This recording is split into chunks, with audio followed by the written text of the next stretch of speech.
राजकुमारी के कक्ष में गया और उससे कुछ दूर एकदम चुपचाप बैठकर उसे देखने लगा। जैसे ही रात के 12 बजे का समय हुआ तो अचेत अवस्था में पड़ी हुई राजकुमारी के मुंह से सांप बाहर निकला और महल के परिसर से होता हुआ जंगल की ओर चला गया। ये सब देख लखन दंग रह गया। वो बिना कुछ हरकत किए चुपचाप वहीं बैठा रहा। जब रात का आखिरी पहर खत्म होने को आया तब वो सांप वापस लौटा और राजकुमारी चंद्रकला के मुख से होता हुआ पूरा उसके अंदर समा गया। दम साधे लखन ये सारा माजरा देखता रहा। सारा माजरा देख उसे समझते देर न लगी कि राजकुमारी की सारी बीमारी की जड़ ये सांप ही है। सुबह हुई तो राजा चंद्रसेन डर और बेसब्री के मिश्रित भावों के साथ लंबे लंबे कदम रखता हुआ अपने मंत्री के साथ राजकुमारी के कमरे में आया और बेसब्री से उसने लखन से पूछा, बताओ लड़के, तुम किस नतीजे पर पहुंचे? क्या मेरी बेटी ठीक हो जाएगी? लखन बोला, महाराज, मुझे राजकुमारी की बीमारी का पता चल गया है और ईश्वर ने चाहा तो वो जरूर ठीक हो जाएगी। आप मुझे एक रात का समय और दीजिए और मेरे लिए एक तलवार, एक मिट्टी से भरी हुई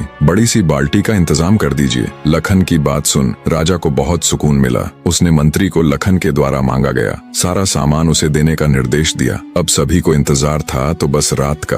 राजकुमारी को सांप के चंगुल से मुक्त कराने के लिए लखन रात्रि के आने का बेसब्री से इंतजार कर रहा था। पूरी तैयारी के साथ हाथ में धार धार तलवार लिए लखन राजकुमारी की ओर निगाहें गढ़ाकर उससे कुछ दूरी पर बैठ गया। जैसे ही राजमहल के घड़े ने रात्रि के 12 बजे का घंटा बजाया वैसे ही फुंफकारता हुआ सांप राजकुमारी के मुख से निकला तो उसके इंतजार में बैठे लखन ने अपनी धार धार तलवार से उस पर तेजी से ऐसा वार किया कि तुरंत सांप 2 टुकड़ों में जमीन पर बिखर गया। लखन ने सांप के दोनों टुकड़ों को उठाकर रेत से भरी बाल्टी के अंदर दबा दिया और सुबह होने से पहले ही बाल्टी समेत मृत सर्प को जंगल में ले जाकर उसे आग के हवाले कर दिया और वापस राजमहल लौट आया। तब तक सुबह होने का समय भी करीब हो चला था। राजमहल जब लखन ने राजकुमारी चंद्रकला को जगाया